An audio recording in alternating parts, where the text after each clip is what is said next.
G'day Eagles fans, welcome back to True Eagle in the wake of a 7-goal loss to Geelong Footy Club in a very, difficult to describe game. In many senses it was promising, exciting, it was far from perfect, but I think if you looked at the mere stats of the game or looked at the final scoreline, one would be fooled into thinking it was a pretty conventional stock standard West Coast loss, although maybe some people expected us to lose by more, that would be fair. But I would say that there was a lot to like in that game, albeit it wasn't sustained. It wasn't a four-quarter effort, but the best football we played in that game was arguably the best we've seen from this club in 4 years. Maybe I'm exaggerating a little bit, but that was certainly how I felt at the time. Before we get into it, you may notice I'm in a weird cramped part of the room at the moment. I've got this behind me and I hate it, but it is temporary. My room is still being furnished. And before long, I will get back to making normal looking videos. But for now, first of all, it was a little surreal to be watching an Optus Stadium game from Melbourne, and that's odd because I've spent 2 years living in the UK, so I should be somewhat used to it, but it felt weird not being there for the first time this year.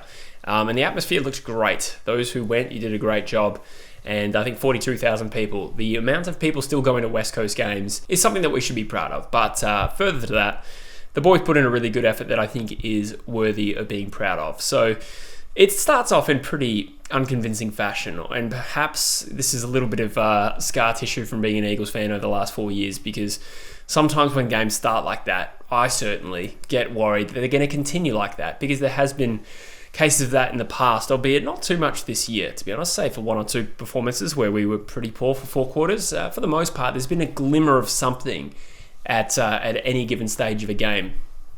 I would just say that this particular game, that patch, which we sustained for maybe a quarter and a half, was so good that I feel buoyant about it, despite the fact that we go down by 7 goals against a pretty good side that could be right in the mix to win the premiership this year. We were probably lucky not to be further down at quarter time. It did feel like one-way traffic. Bailey Smith had, I'm not even sure how much, I think he had 18 disposals 10 minutes into the second quarter, which is absurd. And not new. He has done that a lot this year, but it seemed like he was on potentially world record pace at one point. But they had 9 scoring shots to just 2 from West Coast. So had they been a bit more accurate than 4 goals 5, maybe we don't work our way into the game like in the way that we did in that second term. And I really thought that second term, I said it to Drews at the time, I was like, that might be the best quarter West Coast has played in 4 years, literally since 2021, and perhaps even including 2021, because I don't remember us being too fantastic that year either. I think it was really the second half of that quarter, so we only ended up winning that quarter by a couple of goals, and we go into halftime 11 points down, and I don't know if I ever let myself get to the point of really, believing we were going to win, but we kept in that contest a lot longer than I expected, and what was it, halfway through the last quarter, the margin is 7 points. Once again, not for the first time this year, it felt like we let ourselves down with crucial set shots at critical points of the game. We can't blame inaccuracy overall. I think we were 10 goals for at some point in that last quarter. So it wasn't an overall thing, but something that reminded me again of the Richmond game was we just left goals on the table from set shots that are quite gettable, and in some cases it's senior players. So in this particular game, the Noah Long one stands out. I think maybe Tim Kelly, Liam Ryan's radar is certainly off in front of goal. Even if he is having a fairly decent season, his actual goal-kicking radar is off. And that once again, did it prove costly? It maybe didn't cost us the game, but it felt like a critical moment when we scored the number of behinds in that last quarter. Over the course of that 2-quarter period in the middle there, where we really started to get on top and start to control proceedings at one point. One thing that I noticed with Geelong that it's not the first time I've noticed this from teams we've played this year, is that they actually started to look rattled. So not only were we forcing turnovers and creating mistakes through our pressure, at times there were some unforced errors from Geelong, which is fairly uncharacteristic. And I remember that being the case in the Brisbane game. It was certainly true of Adelaide just 7 days ago. And I've seen it often enough now to take it as a promising indicator that sometimes with our pressure, we can at times get in the heads of the opponents and make them do silly things. There's no doubt Geelong was doing that, but I think we do take some credit from that. But of course, we couldn't quite sustain it. A lot of junk time goals from Geelong. I say that respectfully, but there's no doubt it's true. And they are such a talented side and an efficient and clinical side that if we drop off in the way that we did, once we felt like the game was slightly out of reach, they were good enough to punish us on the scoreboard. In particular, someone like a Jeremy Cameron, who I thought was pretty respectful in his post-game interview. You know, he actually said that he'd probably give the chocolates to Ruben Jimby for winning that battle, which was absolutely a fair comment. But there was a clear talent deficit between us and Geelong. Looking at some of the individuals in that game, obviously we saw what Jeremy Cameron did pretty late, but Bailey Smith, even though Brady Hoff did a pretty good job on him, tagging him from the second quarter onwards, I think.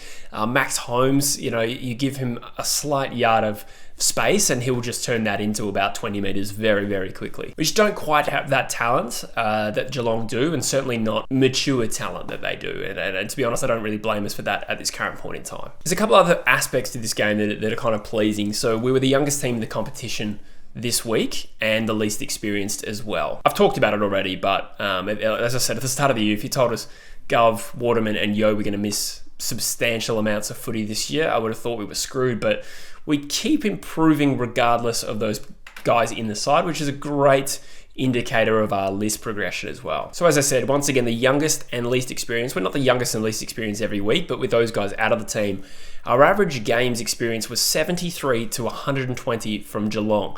I think Richmond's was about 80, Fremantle's was about 84. So that has to be considered quite pleasing, considering the way we played. A quick look at the stats profile. We won the clearances by 1 in this game.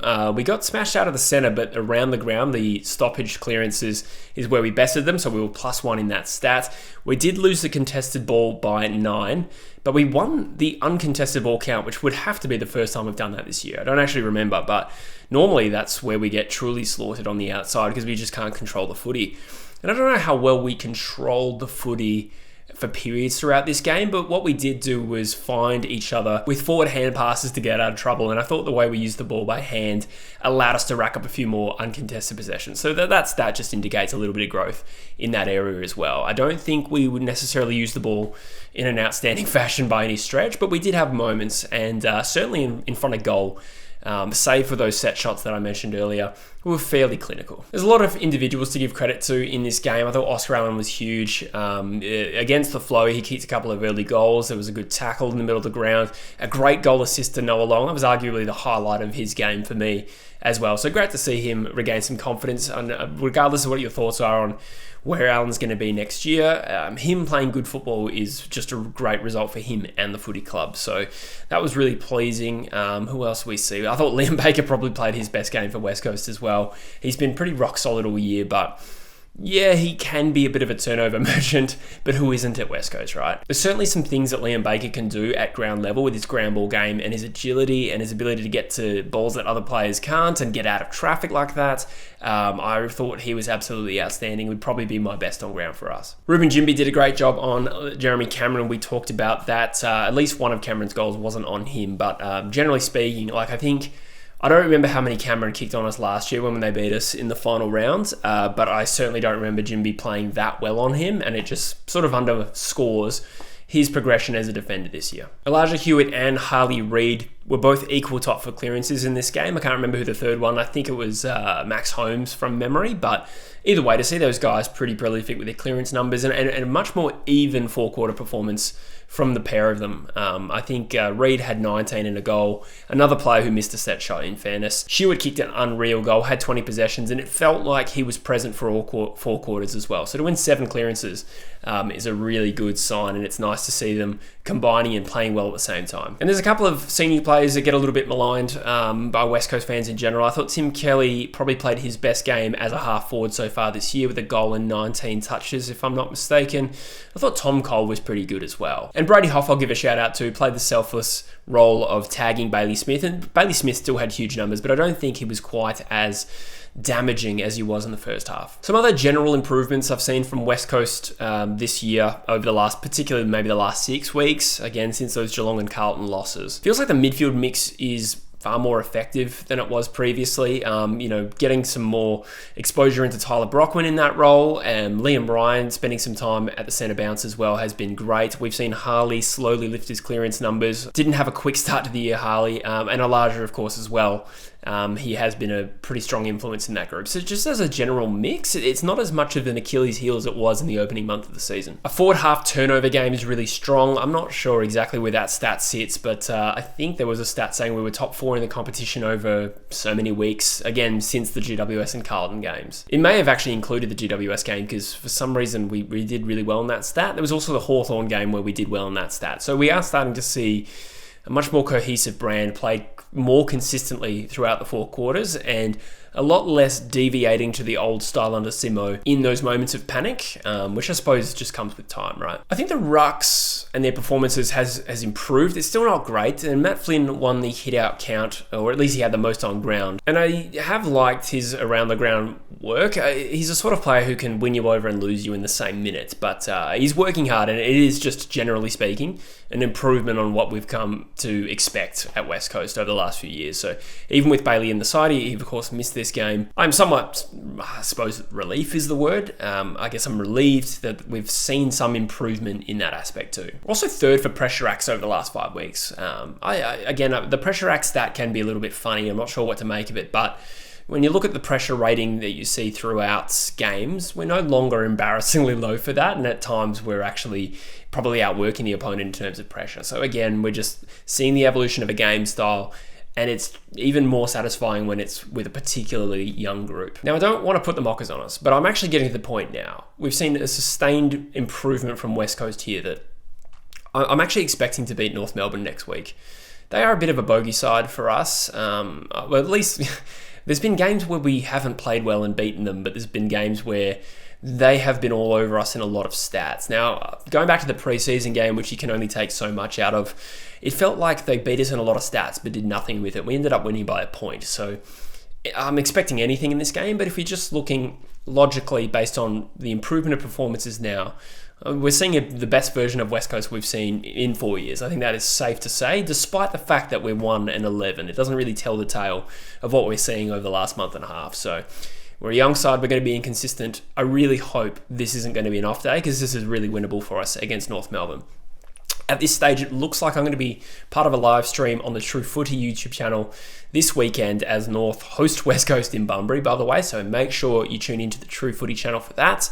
I'll be co-hosting with Dylan Alexander, who is a well-known North Melbourne fan as well, so there should be some spice to it. I'm looking forward to it, so make sure you don't miss out if you want to watch along. Some promising performances in the WAFL. I won't pretend that I watched this game, but I do read what people say.